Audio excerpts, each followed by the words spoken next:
السلام علیکم ورحمت الله وبرکاته. زه نن تاسو ته په ویډیو کې یو ورور راپسې او دوه ورونه اولی دا ولی اولی په ویډیو کې تر اخره پورې وګورئ.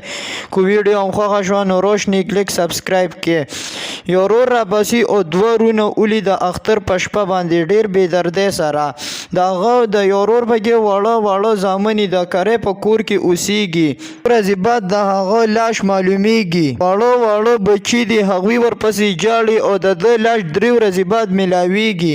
ډیره مبارک شپه ده، د روژې میاشت ده، د اختر شپه ده. هلته کې د اختر اعلان کیږي او دلته کې د مرګ اعلان کیږي. ډیره افسوسناک واقعه ده، زیات د افسوس خبره ده.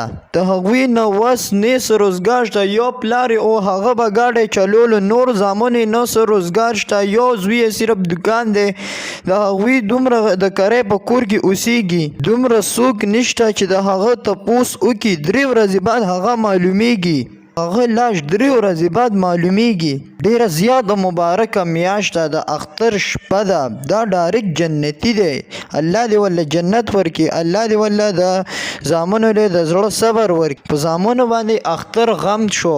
هغوی له به د اختر پیزار اغشتي، هغوی له به د اختر کپړې اغشتي، هغوی به اختر په خوشحالۍ باندې تیرو. اختر به غم کو. دا ولې د ډیر زیات ظلم کړی. خاصه بیسانی دشمنی و نه سو.